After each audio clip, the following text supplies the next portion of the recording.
Dear students of class 8th, today I shall teach you SST lesson number 2. The lesson name is Resources, Land, Soil and Water. अर्थात संसाधन में आप देखेंगे भूमि, मिट्टी और पानी, इन तीनों के विषय में आपको विस्तृत जानकारी दी जाएगी। सबसे पहले आप इसकी हेडिंग्स को देख लेते हैं। गेट्स द बॉल रोलिंग में देखेंगे आप लैंड रिसोर्सेज अर्थात भूमि संसाधन, लैंड यूज अर्थात भूमि का प्रयोग, factors affecting land use pattern, factors affecting वे कारक जो प्रभावित करते हैं भूमि के उपयोग को। अगला हेडिंग है सॉयल रिसोर्सेज यानी मिट्टी संसाधन। अगला है कंपोनेंट्स ऑफ सॉयल, मिट्टी के घटक अर्थात मिट्टी किन घटकों से मिलकर बनती है। और नेक्स्ट है सॉयल प्रोफाइल, मिट्टी के प्रकार। अगला है factors affecting formation of soil, वे कारक जो मिट्टी के निर्माण को प्रभावित करते हैं। और नेक्स्ट है types of soil in India, Bharat में मिट्टी के प्रकार। वाटर रिसोर्सेज, जल संसाधन एंड वाटर साइकिल और जल चक्र। ज्योग्राफिकल टर्म में देखेंगे भौगोलिक तथ्यों के अंतर्गत ह्यूम्स देखेंगे। ह्यूम्स क्या होता है तो ह्यूम्स के बता रहे विषय में decade remains of plants and animals, वो अवशेष जो मृत पौधों से और जीवों से प्राप्त होते हैं उसे हम ह्यूम्स कहते हैं। रेन वाटर हार्वेस्टिंग, जो वर्षा का जल होता है उसका प्रबंधन कैसे किया जाता है उसको हम रेन वाटर हार्वेस्टिंग कहते हैं। Storing of rain water in specially made underground water, जो पानी वर्षा के रूप में हमें प्राप्त होता है उसको हम इकट्ठा कर लेते हैं, वो पानी जब ज़मीन सोख लेती है और वो पानी अंडरग्राउंड वाटर बन जाता है। Water reservoirs for the recycling, और ये पानी नीचे जाके पुनः अपने चक्र के द्वारा फिर से ऊपर आ जाता है, इसे हम रेन वाटर हार्वेस्टिंग कहते हैं। लैंड यूज, भूमि का उपयोग, refers to land under plough grazing of animals, इसके अंतर्गत हम देखते हैं refers to land under plough, जो वो भूमि आती है जिसमें हम खेती करते हैं, जुताई करते हैं। ग्रेजिंग ऑफ एनिमल्स, वो भूमि आती है जिसमें जानवर चरते हैं। एंड यूज फॉर रोड्स, और वो भूमि जो हम सड़कों के रूप में प्रयोग करते हैं। बिल्डिंग्स, अपनी भवन बनाते हैं। मिनिंग्स या खाने खोदते हैं। Manufacturing waste land and land under forest, वो सभी भूमियाँ आती हैं, वो सभी जगहें आती हैं जो वेस्ट पड़ी हुई हैं या जंगलों का जो इलाका होता है उसको हम लैंड यूज, इन सारी चीज़ों को हम लैंड यूज कह सकते हैं, भूमि का प्रयोग कह सकते हैं। कंजर्वेशन का मतलब होता है संरक्षण। Careful use and proper management of resources, careful use और प्रॉपर मैनेजमेंट, समुचित तरीके से सही प्रबंधन से हम अपने संसाधनों को सुरक्षित रखते हैं, संरक्षित रखते हैं। So that they may continue to be use, ताकि हमें भविष्य में भी ये प्रयोग करने को मिले और लगातार चलते रहें। सबसे पहले हम लैंड रिसोर्सेज की बात करते हैं, भूमि संसाधन की बात करते हैं। तो भूमि जो है एक प्रमुख संसाधन है हमारे लिए, क्योंकि सारे काम पृथ्वी पे ही किए जाते हैं।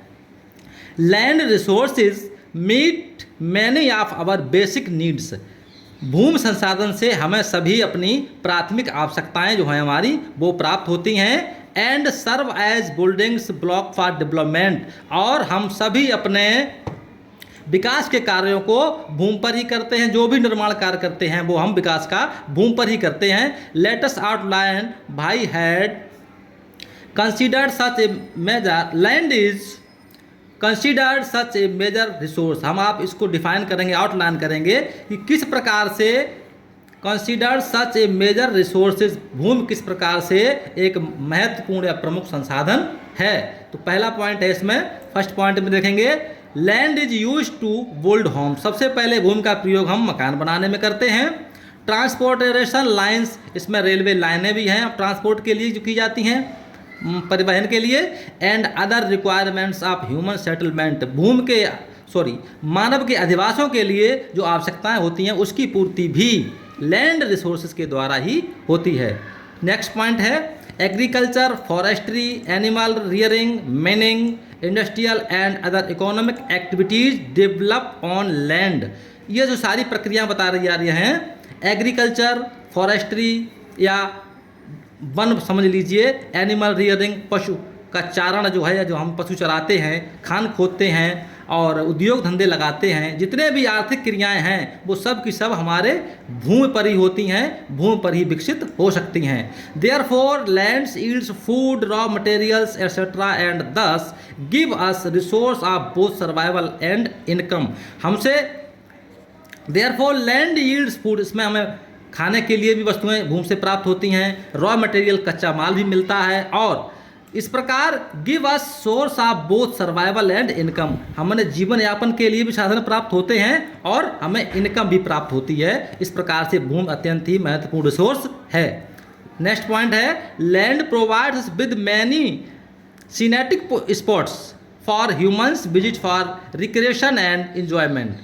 पृथ्वी पर ही या भूमि पर ही बहुत सारी ऐसे दर्शनीय स्थल भी हैं जो हमें मनोरंजन प्रदान करते हैं और हमें आनंदित करते हैं। लैंड यूज हेडिंग में देखेंगे भूमि का प्रयोग किस प्रकार से होता है।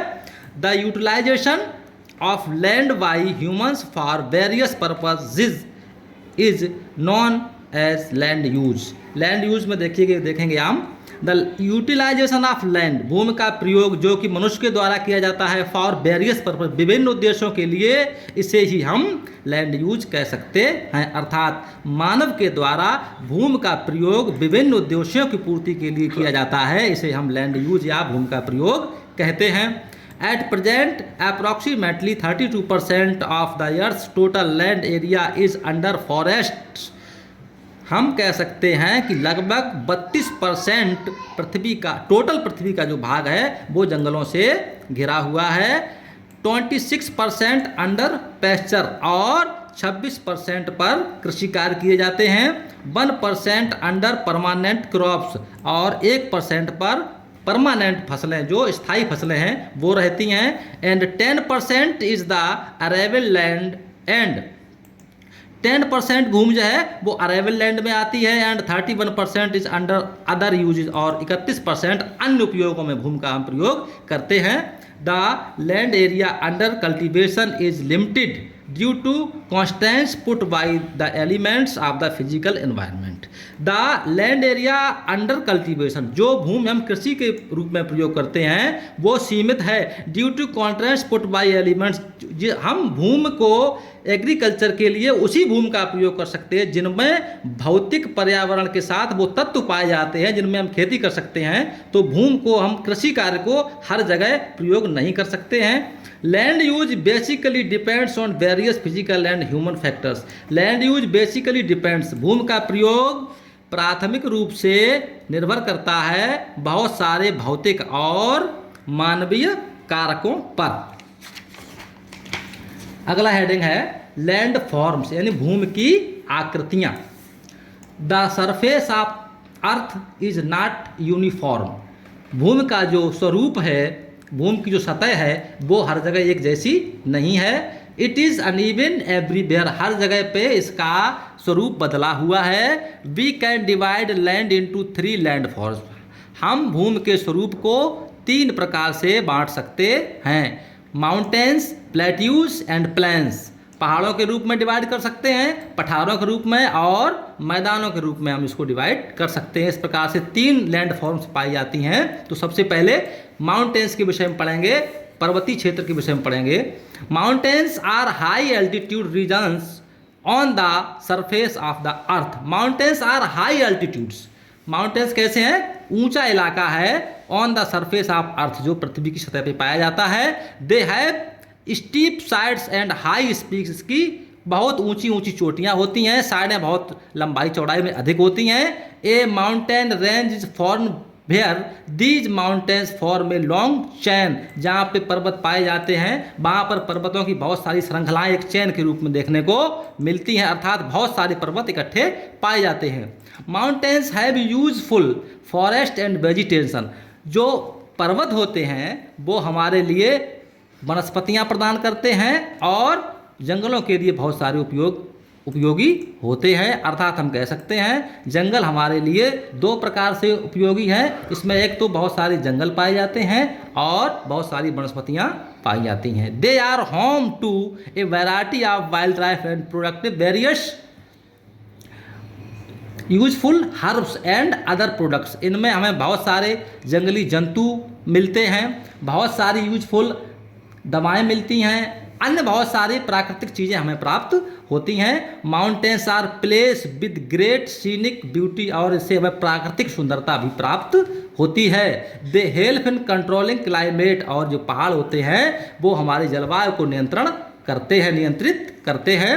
The higher reach of the mountains are a permanent home to snow from which the rivers flow continuously throughout the year, और पहाड़ों से हमें बर्फ़ भी मिलती है। देखा, बर्फ़ के पहाड़ होते हैं, जैसे हिमालय पर्वत है, और उन पर बर्फ़ जमी रहती है, और उन पहाड़ों से ऐसी नदियां निकलती हैं जो पूरे वर्ष भर इनमें पानी रहता, बर्फ़ पिघलती है और नदियों में पानी के रूप में परिणत होकर बहती रहती है। These rivers provide fresh water, इन नदियों से हमें शुद्ध जल प्राप्त होता है टू द प्लेन्स, यानी मैदानी इलाके के लिए, and help in the soil formation, और इससे मिट्टी का निर्माण भी होता है। ये नदियों का प्रवाह जो है मिट्टी के निर्माण में भी सहायता प्रदान करता है। The Rockies in north America, ये जगह बता रहे हो, पर्वत का नाम बता रहे हैं। नॉर्थ अमेरिका में रॉकीज नाम की पर्वत श्रृंखला पाई जाती है। The Andes in South America, और एंडीज पर्वत श्रृंखला जो है वो साउथ अमेरिका में पाई जाती है। The Alps and Pyrenees in Europe, और यूरोप में पायरेनीज नाम की पर्वत श्रृंखला पाई जाती है। द हिमालयाज इन एशिया, और हिमालय पर्वत एशिया कॉन्टिनेंट में पाया जाता है। And the great dividing range in the Australia are some of the famous mountain ranges in the world, और ग्रेट डिवाइडिंग रेंज और Australia are some of famous mountain range in the world, जो Australia की जो पर्वत श्रेणियाँ हैं वो एक बंटवारे के रूप में है, जो पूरे प्रसिद्ध विश्व में पूरे विश्व में इनको प्रसिद्ध माना जाता है। प्लेट्यूज माने पठार, ये इलाका जो होता है भूमि सतह से ऊंचा होता है और पहाड़ों से थोड़ा नीचा होता है, रॉकी होता है।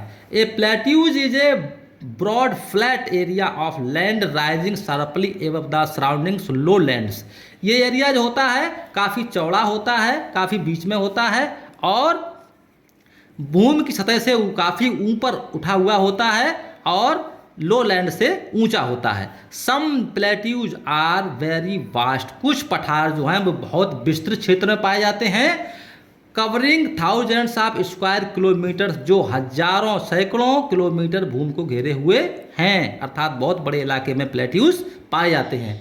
The higher plateaus are either desert और suitable for cattle grazing only, इसका तात्पर्य है द हायर प्लेट्यूज, जो बड़े बड़े प्लेट्यूज हैं वो केवल या तो वहाँ मरुस्थल पाया जाता है या चराने के लिए मवेशी को चराने के लिए भूमि पाई जाती है, मतलब ये फर्टाइल नहीं होते हैं। Agriculture is possible only in low plateaus, जो निचले टाइप के जो पठार हैं उनमें ही केवल कृषि कार्य हो सकता है। Plateaus are mostly a store house of minerals, पठारों के अंदर विभिन्न प्रकार के खनिज तत्वों या मिनरल्स पाए जाते हैं। The Brazilian plateaus and Bolivian plateaus in South America, ये ब्राजीलियन प्लेट्यू और बोलिवियन प्लेट्यू ये साउथ अमेरिका में है। And the Arabian plateau, Deccan plateau and Tibetan plateau in the Asia, ये एशिया के 3 प्लेट्यू हैं, अरेबियन प्लेट्यू, डेक्कन प्लेट्यू और टाइबेटियन plateau, इसे तिब्बत का पठार भी कहते हैं। In Asia are some of famous plateau in the world, ये जो प्लेट्यू के नाम बताए गए हैं पूरे विश्व में प्रसिद्ध हैं। अब आप पढ़ेंगे प्लेन्स या मैदानों के विषय में। Plains are relatively low and flat area on the earth surface, ये एरिया जो होता है नीचा भी होता है और प्लेन होता है, बिल्कुल सतह इसकी बराबर होती है। Most of the plains in the world have been formed by the rivers और ऑर्गेनाइजिंग इन द माउंटेन्स, ये इलाका जो नदियों की बहाई हुई मिट्टी से बनता है, इस और ज़्यादातर इसके जो है प्लेन जो होते हैं वो नदियों के आसपास ही पाए जाते हैं, क्योंकि इसके फॉर्मेशन की जो प्रक्रिया है वो नदियों के द्वारा ही होती है। The plains are very fertile and suitable for crops, ये जो मैदान होते हैं ये बहुत ही उपजाऊ होते हैं और कृषि कार्य के लिए उपयोगी या अनुकूल होते हैं। The reverse provide enough water for human consumption and irrigation, नदियों के किनारे जो प्लेन्स पाए जाते हैं वो हमारे लिए बहुत उपयोगी होते हैं, क्योंकि इससे जो है the reverse provide enough water, नदियों से हमें काफ़ी मात्रा में पानी मिलता है अपने उपयोग के लिए, फॉर ह्यूमन कंजम्पशन यानी मनुष्य के उपयोग के लिए, एंड इरिगेशन और भूमि की सिंचाई के लिए भी हम नदियों का प्रयोग करते हैं। It is easier to build roads, और यहाँ पर प्लेन एरिया में रोड बनाना भी आसान होता है, बिल्डिंग्स भवन बनाना भी आसान होता है, and other means of transport and communication, विभिन्न प्रकार के संचार के साधन, विभिन्न प्रकार के परिवहन के साधनों को बनाने में बड़ी आसानी रहती है इन द प्लेन्स, मैदानी क्षेत्र में, बिकॉज क्योंकि ऑफ देयर लेवल लैंड, क्योंकि यहाँ की भूमि बिल्कुल लेवल पाई जाती है, सतह बिल्कुल एक जैसी पाई जाती है। इस प्रकार hence the plains have a dense population, इसीलिए यहाँ पर विभिन्न बहुत सारी जनसंख्या पाई जाती है या जनसंख्या का घनत्व बहुत अधिक पाया जाता है। लैंड यूज में देखेंगे आप भूमि के प्रयोग में, land is one of the most important natural resources for Mankind, मनुष्य के लिए भूमि का प्रयोग बहुत ही प्रमुख है और ये एक प्राकृतिक संसाधन है। It can be put to variety of uses, for examples for agriculture, factories, houses, for making roads, airports, for laying of railway tracks, for mining etcetera. भूमि का प्रयोग हम बहुत सारे तरीकों से करते हैं। It can put be put to a variety of uses, इसके विभिन्न यूज हैं। जैसे उदाहरण के लिए बता रहे हैं, हम भूमि का प्रयोग एग्रीकल्चर के लिए करते हैं, अपनी फैक्ट्रियां लगाते हैं, मकान बनाते हैं, सड़कें बनाते हैं, एयरपोर्ट बनाते हैं और रेलवे के ट्रैक भी हम भूमि पर ही बिछाते हैं और हम मीनिंग कार्य भी भूमि पर ही करते हैं। अतः हम कह सकते हैं तो लैंड का यूज जो है हम बहुत सारे तरीकों से करते हैं। Factors determining the use land, वे कारक जो लैंड के यूज को प्रभावित करते हैं, कौन कौन से कारक हैं? The use of land is determined by various factors, बहुत सारे फैक्टर, बहुत सारे कारक हैं जो ये निश्चित करते हैं भूमि के प्रयोग को। जैसे लाइक सॉइल, मिट्टी, क्लाइमेट, जलवायु, टोपोग्राफी, भूमि का धरातल, मिनरल्स, खनिज लवण, एंड अवेलेबिलिटी ऑफ वाटर, और भूमि पर पानी की उपलब्धता। ये सब सारी चीज़ें जो हैं हमारे भूमि के प्रयोग को प्रभावित करती हैं। Beside these factors government policy, इसके अलावा जैसे सरकार की नीतियां हैं, लेवल ऑफ टेक्नोलॉजी और तकनीक का स्तर है, and human population also play a very important role in the use, और मनुष्य की जो जनसंख्या है, जो हमारी जनसंख्या है और तकनीक का लेवल है, ये भी इस पे बहुत महत्वपूर्ण रोल अदा करता है in the use of land for various purpose, भूमि के विभिन्न स्वरूपों से प्रयोग करने के उद्देश्य को ये प्रभावित करता है।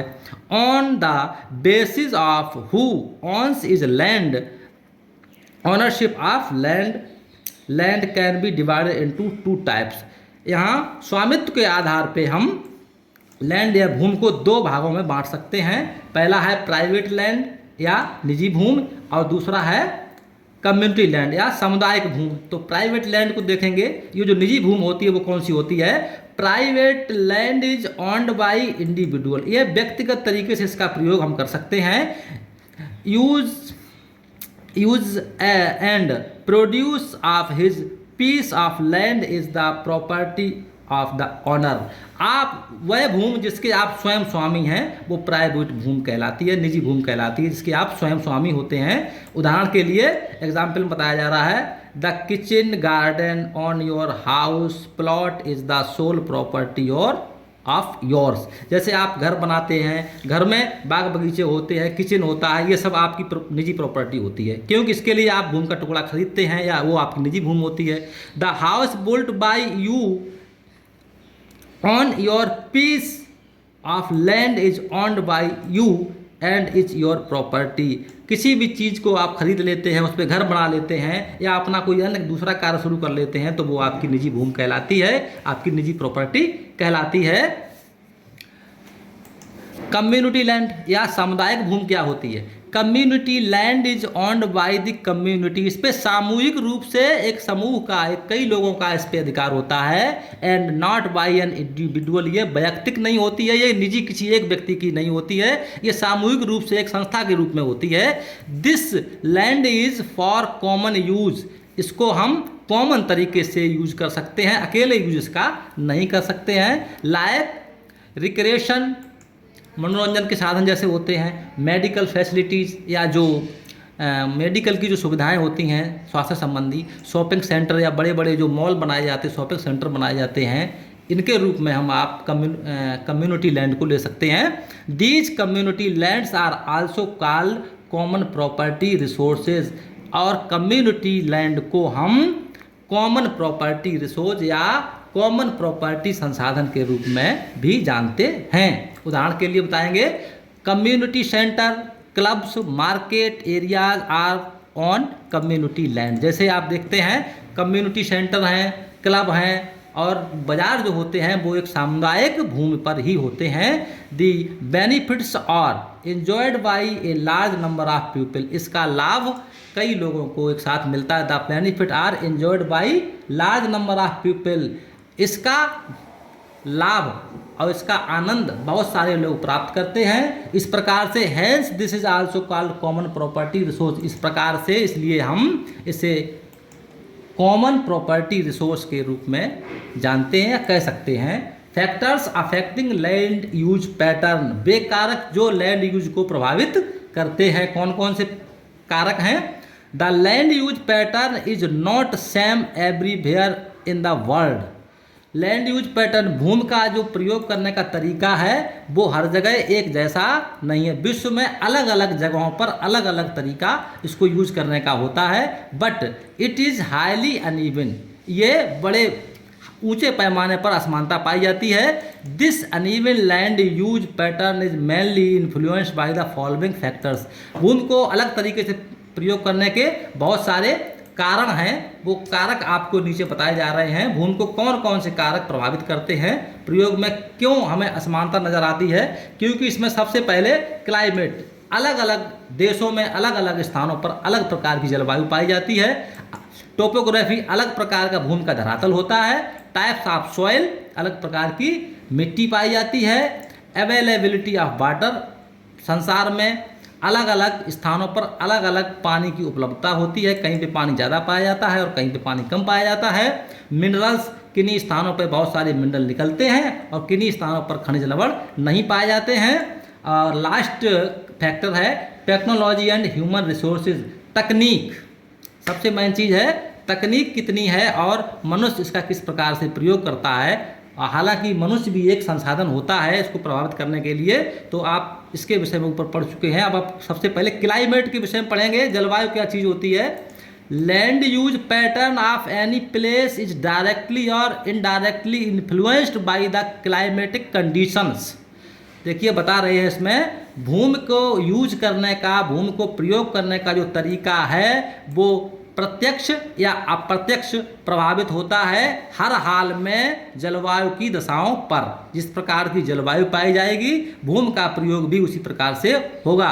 Climate is very harsh in the polar and equatorial regions, तो जैसे ध्रुव का इलाका है बर्फ वाला और विषुवत रेखा का इलाका है, इन दोनों इलाकों में एक ठंडा इलाका है, एक गर्म इलाका है, तो भूमि का जो यूज है उसका पैटर्न भी अलग टाइप का होगा। इस प्रकार thus these areas are not suitable for crop lands and pastures, यहाँ पर किसी प्रकार से फसलें नहीं उगाई जा सकती हैं, कृषि कार्य नहीं हो सकता है। Tiny shrubs and thick forests are found in these area, इन एरियो में या इन क्षेत्रों में झाड़ियाँ उगती हैं या जंगल पाए जाते हैं। while the areas having mild climate conditions support pastures and agriculture activities, जो mild climate होता है उस जो अनुकूल दशाएं होती हैं उन्हीं इलाकों में कृषि कार्य हो सकता है और वनस्पतियां भी विभिन्न प्रकार की पाई जाती हैं और कृषि कार्य के लिए अनुकूलतम दशाएं भी पाई जाती हैं। टोपोग्राफी में देखेंगे आप, well drained plain regions provide suitable condition for agriculture, जहाँ पर पानी की सुलभता होती है जिन क्षेत्रों में वहाँ पर कृषि कार्य आसानी से हो सकता है। एक्टिविटीज एंड पेस्चर्स, जहाँ पर कृषि कार्य हो सकता है और वन भी लगाए जा सकते हैं। Such type of land use pattern attracts huge number of people, इस इलाके में अधिक जनसंख्या भी पाई जाती है क्योंकि लोगों का मन इस तरफ आकर्षित होता है। टाइप्स ऑफ सॉइल, मिट्टी के प्रकार। N adequate and well planned land use pattern can be seen in the areas having fertile soil. आप देख सकते हैं कि जिस इलाके में उपजाऊ मिट्टी पाई जाती है वहाँ पर लोग बड़ी आसानी से कार्य कर सकते हैं, खेती कर सकते हैं, अन्य कार्य भी कर सकते हैं। Areas like cold and hot deserts have infertile soil. वे इलाके जिनमें बहुत अधिक ठंड होती है या बहुत अधिक गर्मी होती है, ऐसे में मिट्टी वहाँ की जो होती है वो अनउपजाऊ होती है। Therefore these are free from proper land use. यहाँ पर इस प्रकार यहाँ पर जो भूमि का प्रयोग है वो नियमित तरीके से नहीं हो सकता है। ठंड वाले इलाके में सर्दी की वजह से नहीं हो सकता है, और गर्मी और डेजर्ट के इलाके में पानी की कमी से या गर्मी से हम लैंड का नियमित रूप से इस्तेमाल नहीं कर सकते हैं। अगला हेडिंग है अवेलेबिलिटी ऑफ वाटर, जल की उपलब्धता। For a well developed and planned land use pattern the water availability is essential. सबसे अपना विधिक तरीके से, प्लानिंग के तरीके से हम लैंड का अगर यूज करते हैं तो ये सबसे ज़रूरी चीज़ है पानी की उपलब्धता, जो कि अति आवश्यक होती है। ऑल टाइप्स ऑफ फॉरेस्ट, सभी प्रकार के जंगल, क्रॉप्स, सभी प्रकार की फसलें, pests etcetera need plenty of water to survive. इनमें चाहे फसलें हों, चाहे वो मवेशी हो, चाहे वो वनस्पतियाँ हों, सबको पानी की विशेष आवश्यकता पड़ती है। बिना एग्रीकल्चर में अभी अगर पानी का प्रयोग नहीं होगा तो आप एग्रीकल्चर को सफल नहीं बना सकते हैं, ना ही मवेशी रख सकते हैं। As water is a basic need of all the living beings. पानी हमारी प्राथमिक आवश्यकता है या जीवित प्राणी के लिए सबसे ज़्यादा महत्वपूर्ण चीज़ होती है। दस it's availability is essential both for the settlements and land use pattern. चाहे वो लैंड यूज का पैटर्न हो, चाहे वो पानी की उपलब्धता हो, हमारे अधिवास की व्यवस्था हो, मकान बनाने की समस्या हो, इन दोनों ही कार्यों में अवेलेबिलिटी ऑफ वाटर परम आवश्यक होती है। पानी नहीं होगा तो हम जीवित भी नहीं रह सकते और कोई कार्य भी नहीं कर सकते। उसके बाद में आप खनिज लवणों के विषय में पढ़ेंगे। मिनरल्स क्या होते हैं? Minerals deposit also influence the land use pattern of a place. किसी भी स्थान पर लैंड यूज का जो पैटर्न होता है, इस पर मिनरल का बहुत बड़ा इम्पोर्टेंस होता है। ये मिनरल्स के जो भंडार होते हैं वो उसके लैंड यूज के पैटर्न को प्रभावित करते हैं। उदाहरण के लिए बताएंगे आपको, for example a region having mineral deposits in used for mining purposes. जिन स्थानों पर लैंड यूज में आप देखेंगे, जिन स्थानों पर मिनरल के भंडार या मिनरल के डिपॉजिट पाए जाते हैं वहाँ हम खान खोदने का ही कार्य कर सकते हैं। वहाँ पे हम खान खोदने के उद्देश्य से कार्य करते हैं। Huge industries can be set up in दस वेसिनिटी। इस इलाके में बहुत बड़े बड़े उद्योग धंधे भी लगाए जा सकते हैं। The areas rich in the mineral deposit are more suitable for the industrial growth. औद्योगिक क्षेत्र में विकास करने के लिए ये इलाका बहुत ही उत्तम क्वालिटी का होता है, अनुकूल होता है, जहाँ पर बहुत बड़े खनिजों के भंडार पाए जाते हैं। इस इलाके में आप किसी भी उद्योग को आसानी से लगा सकते हैं। टेक्नोलॉजी एंड ह्यूमन रिसोर्सेज, तकनीक और मानवीय संसाधन, both are the two sides of a coin. देखिए, एक सिक्के के दो पहलू बता रहे हैं। Human resources use technology to convert the raw natural resource into the valuable products that fulfil of requirements of the people. हम जो भी कार्य करते हैं उसमें मनुष्य की भलाई कहीं ना कहीं निहित होती है। ये एक सिक्का है, इसके दो पहलू हैं। ह्यूमन रिसोर्स यूज टेक्नोलॉजी, मानवीय संसाधनों के द्वारा तकनीक का प्रयोग होता है। To convert the raw natural resources, जिससे हम प्राकृतिक संसाधनों को प्रयोग करते हैं टेक्नोलॉजी के द्वारा, इनटू द वैल्यूएबल प्रोडक्ट्स, और हम उपयोगी चीज़ें बनाते हैं, दैट जिससे fulfil the requirements of the people, लोगों की आवश्यकताओं की पूर्ति होती है। Human resources along with the technology are necessary for a successful use pattern. Use pattern का तरीका, भूमि को प्रयोग करने का तरीका वो सफल माना जाता है जिसमें अच्छी तकनीक का इस्तेमाल करके हम मनुष्य की भलाई का कार्य करते हैं। सबसे पहले लास्ट में पढ़ेंगे, देखो, कंजर्वेशन ऑफ लैंड रिसोर्सेज। हम जो रिसोर्स यूज करते हैं, चाहे वो भूमि हो, चाहे वो फॉरेस्ट हो या वो माउंटेन हो, इनका यूज करते हैं तो सबसे पहले हमें इनका संरक्षण भी करना चाहिए ताकि ये आगे तक चलते रहे और आने वाली पीढ़ी को भी प्राप्त हों। तो इसमें पहला पॉइंट पढ़ेंगे, there are some ways to conserve land resources. इसके लिए हमें कुछ तरीके अपनाने होंगे, लैंड रिसोर्स को कंजर्व किस तरह से किया जाए, भूमि संसाधन है इसको हम सुरक्षित कैसे रखें। अगला है next heading, afforestation and proper management of grazing. हमें जो चरवाई होती है वनों में, जंगलों में, खेतों में जो जानवर चरते हैं, इस पर रोक लगानी होगी और कहना चाहिए वन लगाना चाहिए, पेड़ वृक्षारोपण करना चाहिए और खेतों में जो जानवरों की चराई होती है इस पर भी रोक लगानी चाहिए। प्लांटिंग ऑफ शेल्टर बेल्ट्स, और जो अपने आदिवासियों का जो इलाका है उसको एक नियत स्थान पर ही बनाना चाहिए। कंट्रोल ऑन ओवर ग्रेजिंग, और जो अनियमित तरीके से पशुचारण होता है उसको भी कंट्रोल हमें करना होगा। Stabilisation of the sand dunes by growing thorny bushes, और मिट्टी के कटाव को अगर रोकना है तो हमें थॉर्नी वशिज या झाड़ियों का भी इस्तेमाल करना होगा, झाड़ियाँ आदि इत्यादि भी लगानी होंगी। Proper management of waste land, और जो वेस्ट लैंड या पड़ती हुई भूमि है उसका हमें प्रॉपर प्रबंधन करना चाहिए।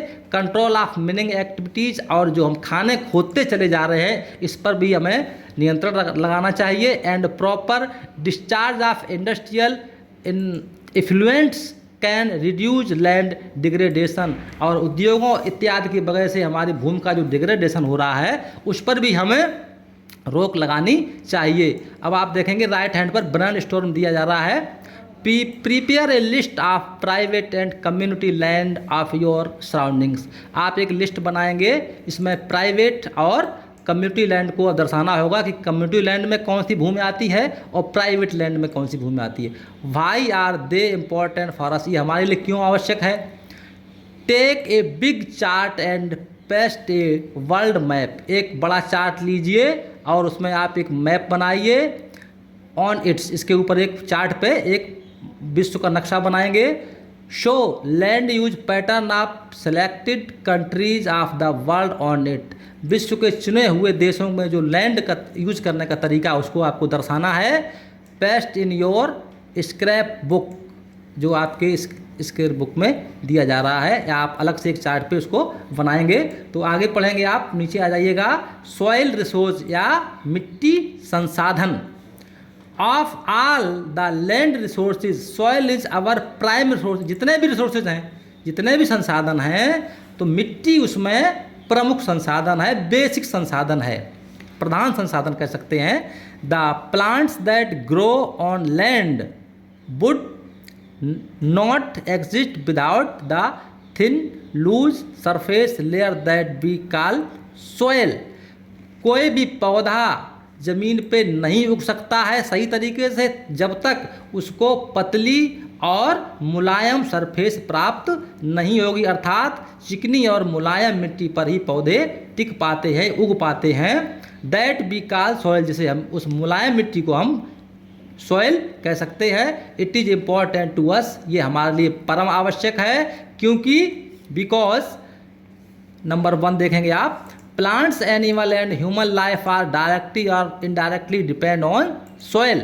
पौधे हों या वो जंतु हों या मनुष्य का जीवन हो, अप्रत्यक्ष या प्रत्यक्ष रूप से कहीं न कहीं मिट्टी पर निर्भर होते हैं, स्पेशली फॉर फूड, और विशेष तौर से खाद्य पदार्थों के मामले में कह सकते हैं हमारे लिए मिट्टी बहुत ही आवश्यक होती है। क्योंकि मिट्टी अगर उपजाऊ होगी तो अधिक अन्न पैदा होगा, मिट्टी अनुपजाऊ होगी तो अन्न पैदा नहीं होगा, हम खाने के लिए तरस जाएंगे। इसलिए मिट्टी का उपयोगी होना बहुत ज़रूरी होता है। नेक्स्ट पॉइंट है, beside food fibres that provide with clothing and many others products of daily life are also grown on soil. चाहे आप खाद्य सामग्री ले लो, इसे छोड़ के अगर आप देखेंगे तो फाइबर्स, आप रेशेदार चीज़ें जैसे हमारे कपड़े बनते, कपास इत्यादि का उत्पादन होना भी इसमें शामिल होता है। And many others products of daily life, और बहुत सारे ऐसे उत्पाद हैं जो हम डेली यूज में प्रयोग करते हैं, are also grown on soil, वो सारे के सारे ज़मीन पे ही या मिट्टी में ही उगाए जाते हैं। तो सॉइल जो है ऐसा रिसोर्स है जिसको हम बेसिक या प्राइम रिसोर्स कह सकते हैं, इसके बिना हम कुछ भी नहीं कर सकते। एग्रीकल्चर के लिए सॉइल बहुत ही आवश्यक होता है। कंपोनेंट्स ऑफ सॉइल, मिट्टी के घटक, किन किन चीज़ों से मिट्टी बनती है, किस प्रकार से बनती है। The first step on soil building a weathering of rock to form the accumulation of rocks debris above the bed rock. देखिए फर्स्ट स्टेप, पहला स्टेप बता रहे हैं, सॉइल मिट्टी बनने का पहला कदम है। इसमें सबसे पहले मौसम परिवर्तन होता है। आप रॉक ऑफ फॉर्म एक्यूमुलेशन, चट्टानें टूट टूट कर इकट्ठी होती हैं। ये चट्टानों का जो मलबा होता है वो ऊपर जम जाता है और धीरे धीरे बेड रॉक का निर्माण होता है, पथरीली मिट्टी का निर्माण होता है। Once living organism such as mosses and lichens become active in this layer, और इस पर काई और शैवाल जैसे ऑर्गेनिज्म उग आते हैं। They combine with the mineral matter in the rock debris to form soil, और इस प्रकार से इन काई और शैवाल के उगने से धीरे धीरे वहाँ पर खनिजों को लेके और इन द रॉक डेवर्स, और जो चट्टानों का जो मलबा होता है उससे ही धीरे धीरे मिट्टी का निर्माण होता है। Soils are therefore composed of animals and organic substance. मिट्टी सॉइल्स आर देयरफॉर कंपोज्ड, ये एक यौगिक होता है किसका, खनिजों का और ऑर्गेनिक सब्सटेंस, इसमें कार्बनिक तत्व भी शामिल होते हैं, अर्थात मिट्टी में खनिज और कार्बनिक तत्व भी शामिल होते हैं। सॉइल प्रोफाइल देखिए, मिट्टी का प्रकार किस प्रकार से बताए जा रहे हैं। The figure given on next page, अगले पेज पे आप देखेंगे एक फिगर दिया जा रहा है। The soil profile is a view of different layers of soil. इसमें एक दृष्टिकोण से देखा जा रहा है कि डिफरेंट लेयर्स ऑफ सॉइल, मिट्टी की कई सारी परतें होती हैं। लाइक ए हाउस, जैसे एक घर होता है, विद द सेवरल फ्लोर्स, जिसमें बहुमंजिला मकान हो, उसमें एक के बाद एक फर्श हो। सॉइल हैज डिफरेंट लेयर्स, इसी प्रकार से बहुमंजिले मकान की तरह सॉइल की भी लेयर्स पाई जाती हैं। The three main layers of the soil are the topsoil, subsoil and parent rock including the fragment rock minerals. इसमें तीन प्रमुख बताई जा रही हैं। इसमें आप different layers, these three main layers of soil are topsoil, subsoil and parent rock including the fragment rock materials. इसमें आप देखेंगे the three main layers of the soil are the top, इसमें देखिए top soil, सब soil और parent rock, इसके साथ में फ्रेगमेंटेड रॉक मिनरल्स भी इसमें पाए जाते हैं। The layers have been represented in the figure by various horizons. इसमें 36 तरीके से इसको दिखाया गया है। एक चित्र आगे दिया जा रहा है, इसको आप देखेंगे तो सबसे पहले 36 को समझेंगे। इसे टॉप सॉइल देखेंगे, फर्स्ट वाला तरीका जो है, इट कॉन्टेंस ह्यूम्स, इसके अंदर क्या पाए जाते हैं, ह्यूम्स।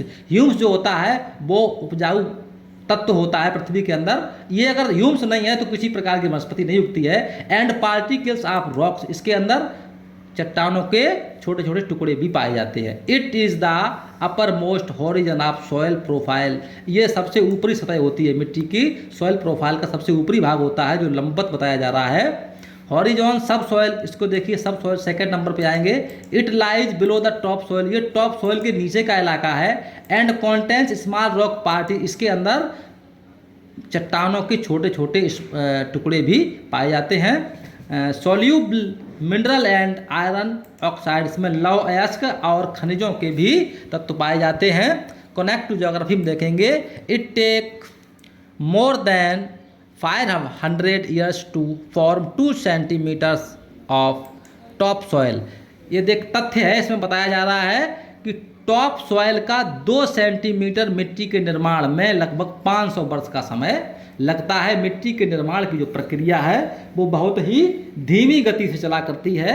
नेक्स्ट पेज पे देखते हैं, फ्रैगमेंटेड रॉक मटेरियल्स, हॉरिजॉन में देखेंगे, it lies below the sub soil, ये सब सॉइल के नीचे का इलाका होता है। And above the parent rock, और पेरेंट रॉक के ऊपर का इलाका होता है। It is made of the small particle of rocks, ये भी चट्टानों के छोटे छोटे कणों या टुकड़ों से मिलके बनता है। That come from the parent rock, जो कि पेरेंट रॉक से ही प्राप्त होते हैं। Horizon parents rock, this horizon consist of parents rock, इसे हम पेरेंट्स रॉक भी कह सकते हैं। It is the solid under weathered rock, ये सबसे नीचे की सतह होती है चट्टानों की, चट्टानों से युक्त मिट्टी की सबसे नीचे वाली परत है ये। Different types a parents rock and different climates produce different type of soil, अलग अलग जलवायु के आधार पर अलग अलग स्थानों पर अलग अलग प्रकार की ये जो रॉक सॉइल होती है वो पाई जाती है। Factors affecting formation of soil, मिट्टी के निर्माण में वे कारक जो प्रभाव डालते हैं, कौन कौन से कारक हैं इसको आप चित्र में देख सकते हैं। बेड रॉक, सब सॉइल, टॉप सॉइल आप दिखाया जा रहा है। उसके बाद में एक फिगर नीचे है फॉर्मेशन ऑफ सॉइल, मिट्टी का निर्माण। इसमें हम देखेंगे आप सबसे पहले पेरेंट रॉक, उसके बाद में रिलीफ, क्लाइमेट, टाइम और लास्ट में natural vegetation, wild life and micro organism. इसमें आप देख लेंगे, आप पढ़ेंगे आप इसको factor affecting formulation of soil के अंतर्गत। The types of soil found in a region depends upon a variety of factors.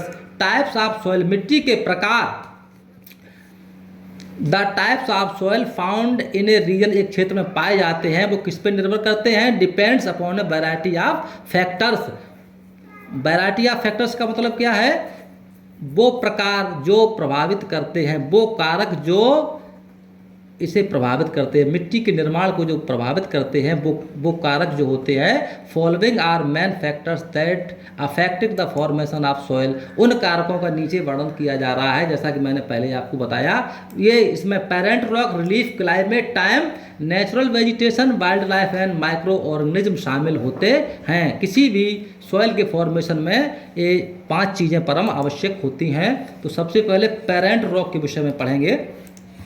It determines the colour, texture, chemical properties, mineral content and permeability of soil. Parent rock is the source of fragment minerals that make up the soil. इसके देखो, it determines the colour, ये इसका क्या है, निश्चित करता है। Parent rock में सबसे पहले कलर निश्चित होता है, टेक्सचर, आकृति, केमिकल इसके अंदर क्या क्या रासायनिक गुण पाए जाते हैं मिट्टी के अंदर, minerals content and permeability. Mineral contents का मतलब है इसमें खनिज लवणों की उपलब्धता किस प्रकार से पाई जाती है। Permeability of soil, parent rock is the source of fragment minerals that make up soil. इसमें चट्टानों के छोटे छोटे टुकड़े होते हैं और उन टुकड़ों से ही, इस मटेरियल से ही, ये जो छोटे छोटे टुकड़े होते हैं उस मटेरियल से ही मिट्टी का निर्माण होता है। इसमें विशेष तौर से चट्टानों के टुकड़ों से ही मिट्टी बनती है। रिलीफ के अंदर देखेंगे, both of altitude and slope of relief determine the soil formation in many ways. विभिन्न तरीकों से जो ढालू इलाके होते हैं उनमें भी both of altitude and slope of A relief determine the soil formation. मिट्टी के निर्माण में जो ढालू इलाका होता है, ढालू क्षेत्र होता है, वो भी कहीं न कहीं इसको प्रभावित करता है। स्टीप स्लोप्स है थिन सॉइल, जो जहाँ पे बहुत तेज ढलान होता है वहाँ पे पतली मिट्टी पाई जाती है। Layers where areas gentle slopes have thick, जहाँ पे कम ढलान होता है वहाँ पे मोटी मिट्टी पाई जाती है। डीप लेयर्स ऑफ सॉइल, और गहराई के जो इलाके होते हैं वहाँ पर अच्छी मिट्टी पाई जाती है। सबसे पहले क्लाइमेट के विषय में देखेंगे। क्लाइमेट में आप देखेंगे, temperature and rainfall are the most significant climate variables that affected the process of soil formation. इसमें टेम्परेचर यानी तापमान, वर्षा, इन 2 चीज़ों का बहुत ही महत्वपूर्ण स्थान होता है, और क्लाइमेट का भी इसमें बहुत ही प्रमुख स्थान होता है। ये 3 चीज़ें मिट्टी के निर्माण में बहुत ही अहम भूमिका निभाती हैं। Both help in the clay and decomposition of parents rock. 2 प्रक्रियाएं हैं, मिट्टी का निर्माण और अपघटन। इन दोनों प्रक्रियाओं में टेम्परेचर, रेनफॉल और क्लाइमेट कंडीशन, ये तीनों चीज़ें परमावश्यक होती हैं। Time, it determines the thickness of soil profile. समय मिट्टी की मोटाई पर निर्भर करता है। It determines the thickness of soil profile. मिट्टी का प्रकार इस पे बहुत निर्भर करता है कि मिट्टी अगर पतली है तो मिट्टी का निर्माण जल्दी होगा, और उसके टुकड़े बड़े बड़े हैं तो उसमें समय अधिक लगता है। Soil formation is not an immediate process. ये प्रक्रिया बहुत धीमी गति से होती है, इसमें बहुत समय लगता है, ये इमीडिएट प्रोसेस नहीं होती है, बट लेकिन it takes hundreds of years. इसके मिट्टी के निर्माण में सैकड़ों वर्ष लग जाते हैं। जैसा कि मैंने पीछे बताया था आपको, 2 सेंटीमीटर मिट्टी बनने में लगभग 500 वर्ष का समय लगता है। तो मिट्टी के निर्माण की जो प्रक्रिया है बहुत ही धीमी गति से होती है, ये इमीडिएट प्रोसेस नहीं होती है।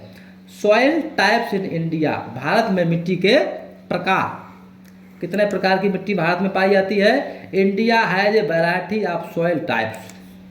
इंडिया में विभिन्न प्रकार की प्रजातियों की मिट्टी पाई जाती है। ड्यू टू वेरिड टोपोग्राफी, क्योंकि विभिन्न प्रकार की हमारे यहाँ भू आकृतियाँ हैं, विभिन्न प्रकार के इलाके हैं, विभिन्न प्रकार की rainfall and difference in parents, विभिन्न प्रकार की चट्टानें पाई जाती हैं। इस प्रकार से हमारे यहाँ मिट्टी के भी बहुत सारे प्रकार पाए जाते हैं। सबसे पहला प्रकार है alluvial soil. Alluvial soil is the deposit by rivers as silt. ये मिट्टी जो है नदियों के द्वारा लाई गई मिट्टियों से इसका निर्माण होता है, इसको हम सिल्ट कह सकते हैं। It is most extensive in the Indo Gangetic and Brahmaputra plains. इस एलुवियल सॉइल का निर्माण गंगा और ब्रह्मपुत्र नदियों के द्वारा लाई हुई मिट्टी से हुआ है। The older alluvial soil known as bangar. जो पुरानी एलुवियल मिट्टी होती है उसको हम बांगर कहते हैं। And the new alluvium soil as khadar. और जो नई एलुवियल सॉइल होती है उसको हम खादर कहते हैं। तो पुरानी वाली एलुवियम सॉइल जो होती है उसको बांगर कहते हैं, और नई मिट्टी का जो निर्माण हुआ होता है उसे हम खादर कहते हैं। These soils are very fertile. ये मिट्टियाँ जो हैं, ये जो इलाकों में मिट्टियाँ पाई जाती हैं नदियों के किनारे, ये बहुत ही उपजाऊ होती हैं। एंड सस्टेन इंडियाज ग्रैंडीज, इसे भारत की बखारी कहते हैं। इस इलाके में बहुत सारे अन्न का उत्पादन होता है क्योंकि नदियों के द्वारा लाई गई मिट्टी बड़ी उपजाऊ होती है। गंगा और ब्रह्मपुत्र का जो इलाका है ये बहुत ही उपजाऊ इलाका माना जाता है। उसके बाद में रेड सॉइल या लाल मिट्टी आती है। It is developed by weathering of ancient crystalline.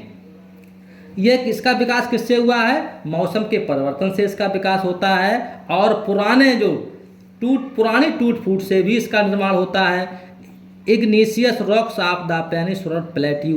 Peninsular के पठार में जो चट्टानों की टूट फूट हुई है उसके जो चट्टानों के टुकड़े होते हैं उन टुकड़ों से इस रेड सॉइल का निर्माण होता है, इसीलिए मिट्टी लाल होती है। The red soil covers extensive areas in Karnataka. मुख्य रूप से ये मिट्टी कर्नाटक में पाई जाती है, केरला और आंध्र प्रदेश में पाई जाती है। उड़ीसा और झारखंड में लाल मिट्टी पाई जाती है। It is quite fertile and important for cultivation. ये मिट्टी भी काफ़ी उपजाऊ होती है और कल्टीवेशन यानी एग्रीकल्चर के लिए अच्छी मानी जाती है, महत्वपूर्ण होती है कल्टीवेशन के लिए।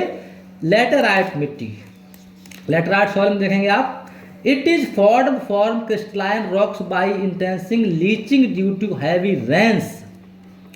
लेटराइट सॉइल का निर्माण तब होता है जब बहुत भारी मात्रा में वर्षा होती है और ऊपर की मिट्टी कट जाती है, तो नीचे वाली मिट्टी जब उपजाऊ बनती है उसी से लेटराइट सॉइल का निर्माण होता है। इसमें भी चट्टानों के टुकड़े ही पाए जाते हैं। Hilly areas in the Western Ghat, और वेस्टर्न घाट में पहाड़ी इलाके में ये मिट्टी पाई जाती है। छोटा नागपुर के पठार में ये मिट्टी पाई जाती है। छोटा Nagpur plateau and the Shillong plateau have laterite soil, और शिलोंग के पठार में भी लेटराइट सॉइल पाई जाती है। जनरली इनफर्टाइल, सामान्य तरीके से मिट्टी अनुपजाऊ होती है। It can support trees crop such as cashew and eucalyptus. इसमें विभिन्न प्रकार के पेड़ पाए जाते हैं, कुछ फसलें भी उगती हैं, जैसे यूकेलिप्टिस और कैश्यू के पेड़ हैं, इस मिट्टी में आसानी से उगते हैं और आसानी से सर्वाइव कर जाते हैं। उसके बाद में काली मिट्टी, ब्लैक सॉइल का नाम आता है। It is formed from the weathering of basaltic lava sheets in the Deccan trap region. दक्षिण के इलाके में ये मिट्टी जो है मौसम और परिवर्तन के साथ साथ बेसाल्टिक लावा जो होता है उससे बनती है। जो ज्वालामुखियों से जो लावा निकलता है उससे इस मिट्टी का निर्माण होता है, जो कि टैप रीजन डेक्कन रीजन में पाया जाता है। ब्लैक इन कलर, ये रंग में काली होती है। These regur soil hold moisture and so are well suited for the growing of cotton. इस मिट्टी का रंग काला होता है, इसमें रोइंग, इसे रेगुर मिट्टी भी कहते हैं, और इसमें नमी सोखने की क्षमता बहुत अधिक पाई जाती है। और यहाँ पर इस मिट्टी में सबसे अधिक कपास उगाया जाता है, गन्ना उगाया जाता है, शुगर कैन एंड मिलेट्स और दालें भी उगाई जाती हैं। Black cotton soil is found in Maharashtra. काली मिट्टी का सबसे प्रमुख क्षेत्र है Maharashtra, Madhya Pradesh, Gujarat and parts of Tamil Nadu, और तमिलनाडु के कुछ भागों में ये मिट्टी पाई जाती है। ब्लैक सॉइल, डेजर्ट सॉइल, इसे मरुस्थली मिट्टी भी कह सकते हैं। Desert soil is found in Rajasthan. ये मरुस्थली मिट्टी विशेष तौर से राजस्थान में पाई जाती है। With the help of irrigation it can be use to grow millets and maize. यहाँ पर ज्वार, बाजरा, मक्का इत्यादि भी सिंचाई के माध्यम से हम उगा सकते हैं। वैसे यहाँ पे वर्षा बहुत कम होती है। डेजर्ट होने के कारण से हम मिट्टी को डेजर्ट सॉइल कहते हैं। माउंटेन सॉइल, पर्वतीय मिट्टी, it is found in Himalaya region. ये हिमालय के क्षेत्र में पाई जाती है। एंड द हिली स्लोप्स, और पहाड़ों के ढालों में पाई जाती है। Of the Eastern and Western Ghat, पश्चिमी घाट और पूर्वी घाट की जो ढाल हैं उस पर ये पर्वतीय मिट्टी पाई जाती है। सैलाइन सैंडी सॉइल, ये देखो बालू युक्त मिट्टी जो होती है ये कहाँ पाई जाती है? ये कोस्टल एरियाज है modified saline sandy soil suited to growth of coconut palm. ये खजूर और कोकोनट इस मिट्टी में उगता है, और ये समुद्र के किनारे के इलाकों में पाई जाती है मिट्टी। सैलाइन सैंडी बालूयुक्त और खारापन इसके अंदर होता है। इसमें कोकोनट और पाल्म के पेड़ आसानी से उग सकते हैं। तो केस स्टडी और देख लेते हैं। सॉयल एग्जिक्शन, इसमें देखेंगे soil exhaustion take place when same crop is grown on land over a long period of time and hence it's the become deficient of certain nutrients. इसका तात्पर्य ये है कि हम किसी भी मिट्टी में एक ही फसल बहुत समय तक उगाते रहते हैं, एक लंबे समय तक उगाते रहते हैं, तो उस मिट्टी में कुछ तत्वों की कमी हो जाती है, उसका जो पोषण होता है वो कुछ कम हो जाता है। This fertility can be restored by changing the crop as all crops do not need the same nutrients from the soil. और विभिन्न प्रकार के ऐसे तत्व हैं जिन तत्वों की आवश्यकता फसल को होती नहीं है, ऐसे तत्वों की अधिकता हो जाती है, और जिन तत्वों की आवश्यकता होती है वो तत्वों की कमी हो जाती है। तो ज़्यादा दिनों तक कोई फसल अगर हम उगाते हैं किसी मिट्टी में तो उसमें कई प्रकार के तत्व कम हो जाते हैं और कई प्रकार के तत्व बढ़ जाते हैं। मिक्सिंग केमिकल फर्टिलाइजर्स, विभिन्न प्रकार के मिक्सरों का हम प्रयोग करते हैं। इसमें बहुत सारे रासायनिक उर्वरकों का प्रयोग करते हैं। Manures and sometimes leaving of land follow help in changing the fertility of soil. यदि हम फसलों का परिवर्तन नहीं करते हैं तो मिट्टी की जो उर्वरा शक्ति होती है वो धीरे धीरे कम हो जाती है। मिट्टी की उर्वरा शक्ति को बढ़ाने के लिए हमें अपनी फसलों को बदलना चाहिए। सॉइल इरोजन या मिट्टी का कटाव कह सकते हैं, भूमि का क्षरण कह सकते हैं। Slope of land, excessive rainfall, जब अधिक वर्षा होती है तो ढालू जमीन जो होती है वो धीरे धीरे कटने लगती है। Lack of vegetation cover and high variety of the wind are some of the natural causes of soil erosion. इसमें सबसे ज़्यादा सॉइल इरोजन में कुछ प्राकृतिक कारण हैं जो इसमें कारण के रूप में काम करते हैं। सबसे पहले है वर्षा या पेड़ों का धीरे धीरे कट जाना, हवा की तेज गति, ये प्राकृतिक कारण है, इससे सॉइल का इरोजन होता है। ओवर ग्रेजिंग बाई एनिमल्स, या हमारे जंगलों में, हमारे पहाड़ों पर अनियंत्रित तरीके से पशु चारण करते रहते हैं, जानवर चरते रहते हैं, तो भी सॉइल का इरोजन होता है। डिफॉरेस्टेशन वृक्षों के काटने से, जंगलों के खत्म होने से भी सॉइल का इरोजन होता है। Use of excessive chemical fertilisers, और अत्यधिक उर्वरकों के प्रयोग से भी हमारे भूमि का क्षरण होता है। एंड ओवर इरिगेशन, और अधिक पानी लगाने से भी हमारी भूमि कट जाती है। Are some causes of soil erosion, ऐसे कुछ कारण हैं जो सॉइल इरोजन का कारण बनते हैं। For which humans are responsible, जिसका उत्तरदायी स्वयं मनुष्य है। तो हम प्राकृतिक तरीकों से भी अपनी भूमि को हमें बचाना चाहिए, और मानवीय जो तरीके हैं जैसे जानवर चराना है या अधिक फर्टिलाइजर का उपयोग करना है, इन सब, या वृक्षारोपण करना है, ये सब कार्य हमें करने चाहिए। तो जानवरों को अनियंत्रित तरीके से नहीं चराना है, अधिक केमिकल का फर्टिलाइजर्स का उपयोग नहीं करना है, तब हमारे सॉइल का इरोजन बच सकता है। सॉइल कंजर्वेशन, अब देखो बता रहे संरक्षण मिट्टी का किस प्रकार से होगा। Soil needs to be conserve specially for countries like India where agriculture is main occupation. भूमि का बचना बहुत ज़रूरी है, भूमि को कंजर्व करना बहुत ज़रूरी है, स्पेशली भारत में, क्योंकि भारत एक कृषि प्रधान देश है। लोग, अधिकतर लोगों का व्यवसाय जो है वो कृषि कार्य है। यहाँ की मिट्टी अगर अनफर्टाइल हो जाएगी या मिट्टी कट जाएगी तो यहाँ का जो मैन ऑक्यूपेशन है वो बाधित होगा। Soil conservation is the protection of soil from deterioration. भूमि का जो संरक्षण है उसका बचाव करना है, ये भूमि को बचाने की एक प्रक्रिया है। Farmers use some methods to conserve the soil and to utilise optimum benefits from its. भूमि को बचाएंगे हम तो इसके हमें अनुकूलतम परिणाम मिलेंगे, क्योंकि अगर भूमि हमारी बच गई तो हम इसमें कोई भी काम कर सकते हैं, एग्रीकल्चर कर सकते हैं। यदि भूमि के अंदर फर्टिलिटी नहीं रही तो हम इसमें अच्छी फसलें नहीं उगा सकते हैं। So and utilise optimum benefit from it, इससे हम जब हम भूमि को बचा लेंगे तो अनुकूलतम रिजल्ट्स हमारे सामने आएंगे, इसके बहुत ही अच्छे परिणाम हमको मिल सकते हैं। Terrace farming is the method of in which hill slopes are cut into terrace to grow the crops. ये एक टेरेस फार्मिंग होती है, इसे कंटूर खेती भी कह सकते हैं। ये एक तरीका है कि इस तरीके से, जैसे हमारे ढालू खेत हैं तो उनमें हम टेरेस फार्मिंग करते हैं। Which hill slopes are cut into terrace the grow the crops. हम अपनी फसलों को बोने के लिए इसमें जो ढालू इलाका होता है उसमें कुछ लाइनें बना देते हैं, उन लाइनों में ही हम अपने पौधों को रखते हैं ताकि मिट्टी का कटाव ऊपर से नीचे नहीं होता है। Contour ploughing the method of which the farmer plough the along the slope rather than up down the slope. जो ढालू इलाका होता है, उस ऊपर से नीचे का इलाका है, उसको हम ऊपर से नीचे नहीं जुताई करते हैं, उसको हम पैरेलल में जुताई करते हैं, ना कि लंबत में। अगर लंबत में जुताई करेंगे तो ऊपर से पानी आएगा और पूरा कट जाएगा, इसलिए हम उसको पैरेलल कंडीशन में या समानांतर कंडीशन में उसको हम जोतते हैं और पानी बच जाता है, पानी भी कम कटता है और हमारा खेत भी नहीं करता है। It reduce soil erosion to great extent. ये सॉइल को रिड्यूस करने का एक बहुत अच्छा तरीका है, इससे हम मिट्टी को बचा सकते हैं। Crop rotation help in adding nutrients to the soil naturally and also controls pests.